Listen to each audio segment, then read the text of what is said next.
Thank you so much for joining us, Senator. I am Genesis and this is Bombo Jello, Bombo Radio Philippines. Ito po isang recorded interview to be aired sa ating 32 stations nationwide. Okay, una ho sa mga topic na nais naming maitanong ho sa inyo sa Senate Blue Ribbon Committee hearing. Nagkaroon po ng serye ng mga pagdinig and so far, ano pong assessment ho ninyo doon sa initial report? Well, alam naman ninyo masyado kaming disappointed at ang minority, naglabas kami ng sariling minority report. Nauna pa nga kami sa kanila kakatawa nga dahil nahihiya naman tayo sa taong bayan. Talagang inaasam-asam nila, natutumbukin ang mga mastermind. Ang mga tinuturo, yung mga, sabihin na natin, yung mga dili, sardinas, yung maliliit, asa na yung big fish na naasahan ng tao. Kaya naglabas kami ng minority report. Bitin na bitin para sa akin kinakailangan sana yung mga nandun na sina Trigive, si Yusef Trigive Olavia na siya naman ang nagsalita, na siya tumanggap ng pera. Hindi naman in-interview si Budget Secretary Amina. Bakit hindi pinapatawag yan? Pati si Speaker Romualdez noon.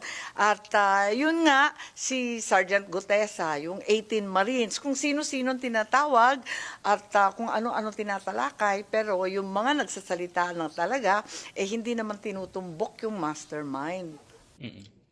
Senator, sabi po kasi kanina ni Senator Lacson, wala po daw, base po daw sa mga nakalap ng committee, wala po daw itinuturo na iisang mastermind, kundi mga district mastermind. District? Meaning yung mga district engineer lang, tigmaliliit lang. Yun na nga ang pinoproblema ko. Hindi mangyayari yan kapag per district lamang. Nauutusan nga lang yan kawawa naman yung mga district engineer kung tutuusin dahil pinagsasabihan sila ng congressman, may boss pa rin sila yung secretary. Pagkatapos inuutusan rin ng finance committee, APRO committee, yung speaker, senate president, executive secretary. Nakita naman natin ang haba ng listahan di ba? Pati si SAP nandun. Ang dami talagang nagre-request. Paano naman babatok-batukan na lang yung mga district engineer na yan? Abay, dapat yung mga big time talaga. Yung sinasabi nga ni Senator Lacson, syempre walang lalabas kasi hindi naman niya pinapatawag. Pag nandun na, hindi naman niya tinatanong. Paano lalabas yung katotohanan? Let's talk about your cousin, Senator, former Tiwalag Speaker ko na yun. Romualdez. Hindi na ako kinakausap, matagal na O baka ako tiwalag. Where does he fit dito ho sa report na ito, Senator? Saan po siya mag-fit doon sa magiging report ng Blue Ribbon? Well, binanggit siya na napakarami, di ba? Binanggit siya ni Diskaya, binanggit na rin siya ni Saldico, kahit sabihin natin na hindi under oath at wala rito sa Pilipinas. Ang dami nang nagsabi tungkol sa kanya, yung mga Marines nga, kompletos recados, hanggang kay Presidente Bongbong, may picture sila, may mga dokumento, may mga resibo. Ganon din naman si Saldico, tulad ng sinabi ko kanina, mga numero ng cheque. Nung tinatanong, totoo daw kasi talagang may checking ganun sa bangko. Kaya kinakailangan ungkatin natin yan at wag na tayo sa technicality at kung ano-ano pang dahilan. Alam naman natin puros palusot kapag ayaw.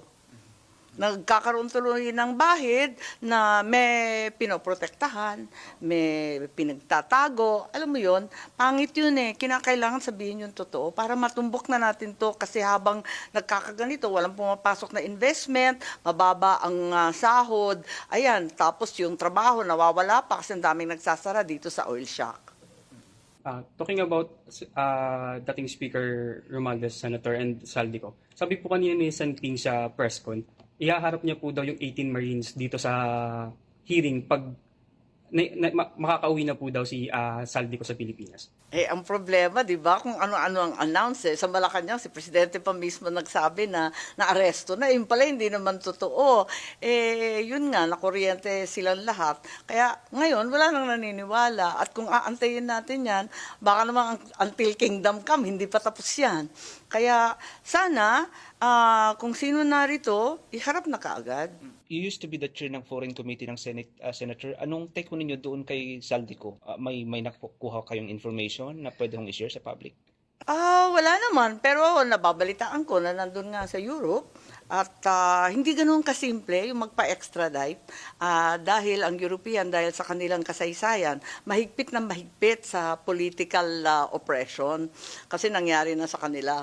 At dahil doon, talagang pag sinasabi ng isang refugee, sabihin natin, o yung naghahanap ng political asylum, sinasabi niya na talagang pag umuwi siya, aapihin siya, o talagang pahihirapan siya, yung pamilya niya, ay talagang mahigpit doon, mahirap. Tapos ang Pilipinas, iilan lang talaga ang bansa kung saan may extradition. Hindi ganun kadali, hindi ganun kasimple.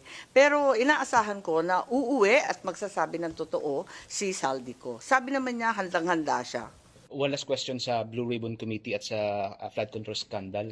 Nagkaroon na po ng initial meeting ang lower house at upper house doon sa magiging sona ni Pangulong Marcos by July. Ganun ba? Hindi ko alam. Opo, meron na po Nag-meeting kaming ba sila? Ba't sila balita. nagme-meeting? Opo. So, ang Bakit In nagme-meeting? preparation in preparation po doon sa sona.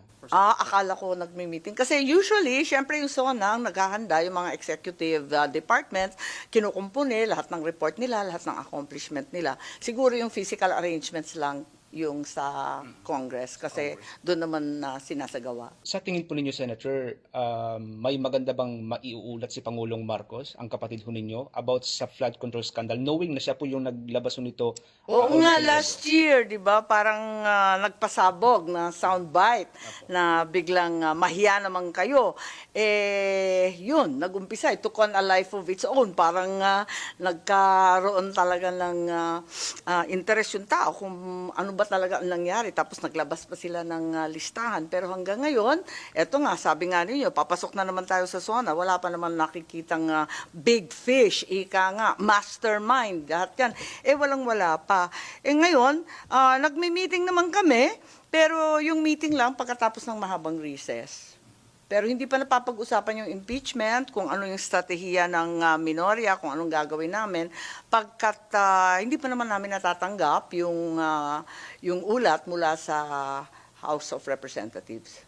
For the most trusted source of news and information, visit our website at www.bomboradio.com. Follow us on Bombo Radio mobile app, Facebook, YouTube, TikTok, and X, formerly Twitter. Like, share, and stay connected. Anytime, anywhere.